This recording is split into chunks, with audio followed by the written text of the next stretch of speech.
Ողջույն սիրելի ընկերներ, այսօր խոսելու ենք հաջորդող շաբաթվա կանխատեսումների մասին,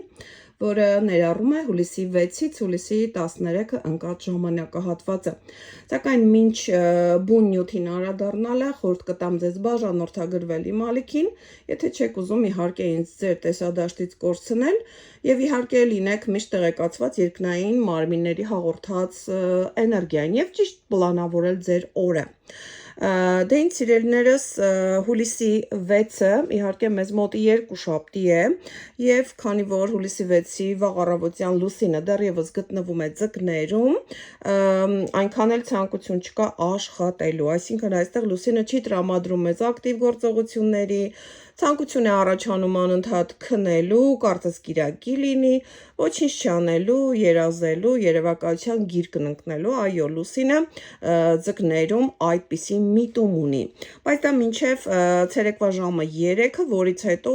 լուսինը մուտք կգործի էներգիապես հարուստ խոյի նշան եւ մենք արդեն այստեղ ստիպված կլինենք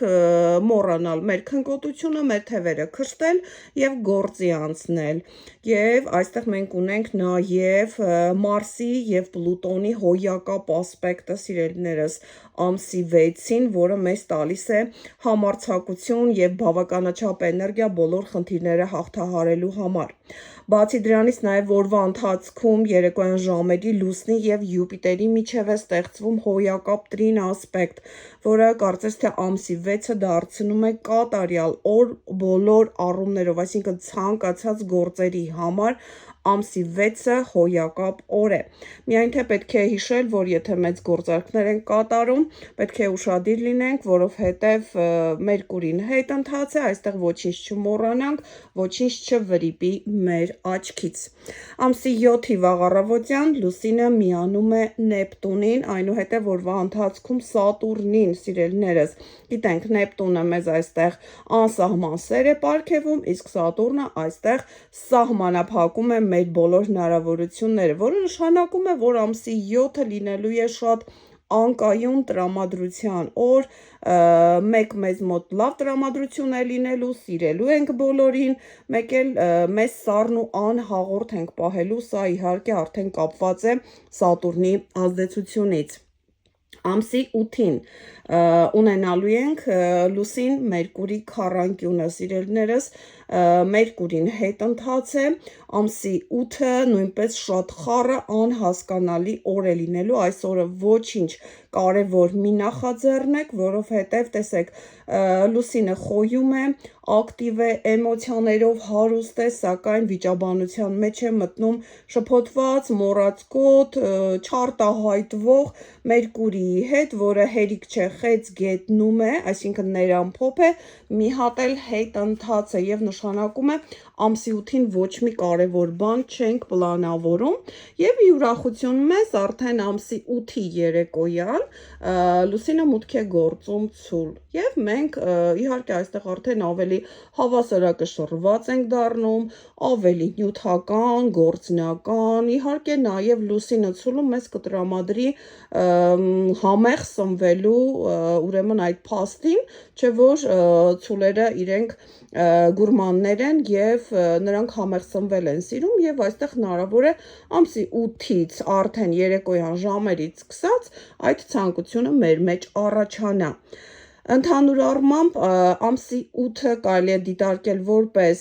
խառը անհասկանալի օր, սակայն ամսի 9-ը դրա փոխարեն շատ հաջող օր է լինելու սիրելիներս հատկապես ֆինանսական հարցեր լուծելու համար։ Ուրեմն տեսեք, ամսի 9-ի առավոտյան ճիշտ է մի փոքր լարվածություն կարող ենք ունենալ, քանի որ լուսինը մեծ ֆինանսների մոլորակ Պլուտոնի հետ լարված քառանկյուն է կազմում, սակայն այս ասպեկտացիան շատ արագ է կազմալուծվում եւ այստեղ պարզապես պետք է ուշադիր լինենք շփման հարցերում, որպեսզի մեզանից տարիքով մեծ, մեզանից ավելի պաշտոնով բարձր մարդկանց հետ մի փոքր ավելի ճիշտ պահենք, մեզ չվիճենք աշխատավայրում, չվիճենք մեր ղեկավարության հետ եւ արդեն ամսի 9-ը ոչ մի ուրիշ խնդիր չունի։ Հենց այսօր ամսի 9-ին մեր գեղեցկուհի Վեներա մոլորակը տեղափոխվում է կույսի նշան եւ հենց անմիջապես նույն վայրկյանին լուսնի հետ կազմում է մի հոյակապ տրին ասպեկտ սիրելիներս, նշանակում է ամսի 9 մեզ դարձնում է ավելի սիրառատ, ավելի գործնական, ինչու՞ չէ նաեւ տեսանելի եւ ցանկալի հակառակ սեռի համար։ Հուլիսի 10-ին լուսինը մուտք է գործում երկվորյակ եւ այստեղ սկսվում է որոշակի վայրիվերումներ, որովհետեւ տեսեք երկվորյակներում Ուրան մոլորակն է, երկվորյակներում Մարս մոլորակն է եւ այստեղ լուսինը նախ միանում է Ուրանի հետ, այնուհետև Մարսի հետ, այդ իսկ պատճառով ամսի արդեն